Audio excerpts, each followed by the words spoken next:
ज़कात माले नामी से निकाली जाती है।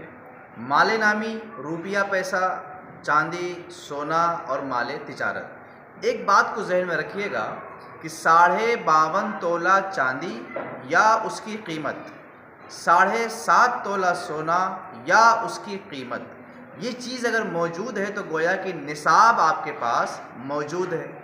ऐसा भी हो सकता है कि एक चीज़ से आपका निसाब पूरा ना हो। मिसाल के तौर पर 52.5 तोला चांदी आपके पास ना हो, थोड़ी बहुत चांदी हो, 7.5 तोला सोना आपके पास ना हो, थोड़ा सा सोना हो, और पैसा भी उतना ना हो। तो अब इन तीनों को मिलाकर देखा जाएगा। सोने की कीमत निकाली जाएगी, चांदी की कीमत निकाली जाएगी और पैसे को उसके अंदर ऐड करके देखा जाएगा कि कुल टोटल कितना बनता है। जो रकम बन जाए, मसलन चांदी की कीमत निकाली, सोने की कीमत निकाली, 10,000 रुपया हमारे पास मौजूद भी था, सब का टोटल किया तो 80,000 हमारे पास हो गए। अब हम ये देखेंगे कि आज मार्केट में 52.5 तोला चांदी की क्या कीमत है। अगर 52.5 तोला चांदी 80,000 तक के या 80,000 70,000 में मिल रही है तो इसका मतलब जो माल हमारे पास है ये निसाब के बराबर है और इससे ज़कात निकाला जाएगा। याद रहे, ऐसा हो सकता है कि कोई भी माल आपका निसाब के बराबर न हो, चांदी, सोना, माले तिजारत, रुपया, पैसा, तो इन सब का मजमूई कीमत निकाल कर फिर ये देखा जाएगा कि उस चांदी की जो कीमत बननी चाहिए 52.5 तोला की या 7.5 तोला सोना की, वो हमारे पास है या नहीं है, तो उससे ज़कात को निकालनी है।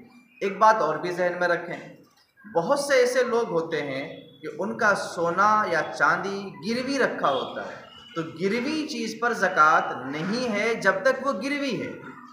इसको हमेशा जहन में रखिए।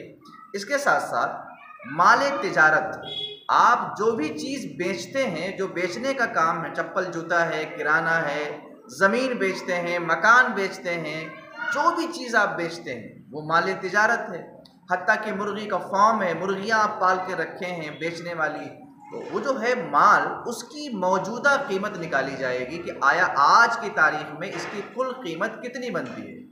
तो फिर उस कीमत को निकाल के अलग करेंगे। अगर वो निसाब के बराबर है या दूसरे माल से मिलकर निसाब के बराबर बन जाता है तो उससे ज़कात को निकाला जाएगा। लोग पूछते हैं कि हमारे पास तो गाड़ी है, हमारे पास कार है, हमारे पास 2 व्हीलर है, बस है, ट्रक है, इनका भी ज़कात निकालना है, इनकी कीमत का। तो मैं आपको बताऊं, जो चीज़ें आपके इस्तेमाल के लिए हैं, मसलन साइकिल है, गली मोहल्ले में आप इस्तेमाल करते हैं, 2 व्हीलर है, उसका सफ़र, एक्टिवा है, उसको भी आप यूज़ कर रहे हैं, कार है, फैमिली के साथ कहीं जाने आने के लिए, ये जो चीज़ें हैं ना, ये सब सवारी के सामान हैं, इस पर ज़कात नहीं है। फिर अगर ऐसा है कि आपके पास 2-4 बस है, अब बसों को आप किराए पर चलाते हैं और उससे आप आमदनी हासिल करते हैं, तो गोया ये बसें जो हैं ये कमाई का ज़रिया हैं। इन बसों की कीमत पर अब ज़कात नहीं होगी, जो इसकी कमाई आपके पास जमा होगी साल पूरा होने पर, उस कमाई पर ज़कात का मसला आएगा। लोग पूछते हैं हमारे पास जो मकान है उसके अलावा एक मकान और भी है, वो किराए पर दे रखा है हमने, या वहाँ दुकान बना रखी है, क्या उसकी जो मालियत है, कीमत है, उस पर भी ज़कात है? तो याद रहे कि ये जो आपके मकान के अलावा जो दूसरा मकान है, अगरचे ये हजत असलिया से ज़ायद है, मगर ज़कात में इसको शुमार इसलिए नहीं किया जाएगा क्योंकि ये माले नामी नहीं है। अब रहा ये कि जो आप किराए पर दे रखे हैं, उससे जो किराया आता है, जो किराया आपके पास साल पूरा होने पर मौजूद है, वो शुमार में आएगा। किराए को शुमार में लिया जाएगा, उस ज़मीन की या उस दुकान की जो कीमत है उसे शुमार में नहीं लिया जाएगा।